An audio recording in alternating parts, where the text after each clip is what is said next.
Hello. Now, in the process of winding up, we are going to cover the dissolution of the company, the last topic. ठीक है. Dissolution और winding up में सबसे पहले लोगों को, सारे स्टूडेंट्स को लगता है it is one of the same process, but no, it's not. Winding up पहले का प्रोसेस है और सबसे लास्ट में होता है हमारा डिजोल्यूशन. ठीक है. तो वाइंडिंग अप मतलब कब क्या होता है कि जब आपके असेट्स को बेच के कंपनी की लाइबिलिटीज़ को पे ऑफ करते हैं, this is the winding up.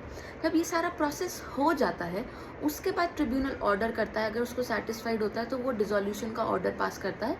इसमें डिसोल्यूशन में कंपनी का नाम हटा दिया जाता है, मतलब इट इज़ द एंड, जहाँ पे कंपनी के एग्जिस्टेंस को ख़त्म कर दिया जाता है. ठीक है. तो अगर हम इन दोनों के डिफरेंस में बात करें तो it is the first step, second step is the dissolution. Winding up का प्रोसेस में जितने भी मेंबर्स हैं या क्रेडिटर्स हैं इंस्पेक्ट कर सकते हैं कि कैसे कि आप लोगों ने क्या, कंपनी के लिक्विडेटर ने क्या क्या काम करा. But after dissolution there is nothing, company ख़त्म हो चुकी है, एंड हो चुका है.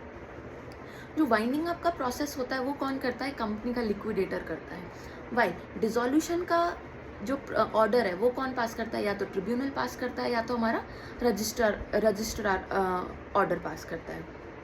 तो सेम चीज़, पहले वाइंडिंग अप होता है, वाइंडिंग अप जब हो जाता है उसके बाद क्या होता है? Dissolution of the company. Simple. अब डिसोल्यूशन होता कैसे है?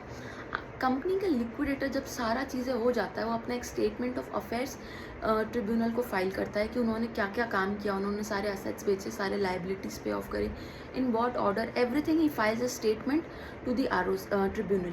If the tribunal is satisfied with the workings of the company का liquidator, he will pass an order for the dissolution of the company, and as well as वो इसका एक copy वो registrar को भी इन्फॉर्म करेगा कि कंपनी का डिसोल्यूशन का ऑर्डर पास हो गया है. On the date of the dissolution का order the company's existence is comes to an end. उस दिन कंपनी मान लिया जाता है कि ख़त्म हो गई है.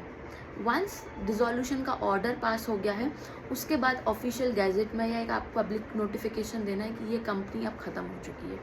तो सबसे पहले क्या होता है, जो कंपनी का लिक्विडेटर है वो अपनी वर्किंग्स ट्रिब्यूनल को फाइल करता है. ट्रिब्यूनल अगर सेटिस्फाइड है तो ये डिसोल्यूशन का ऑर्डर पास करता है.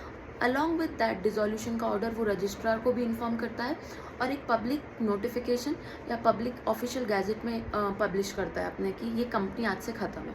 तो I hope dissolution was clear. सबसे पहले वाइंडिंग अप होता है, वाइंडिंग अप का जब पास हो जाता है then the final stage is the dissolution of the company, where the name of the company stuck from the register of the companies, और कंपनी का end comes to an end, मतलब ख़त्म है आज के बाद company. So I hope you are aware आज के बाद कि winding up is separate and dissolution is separate. So thank you.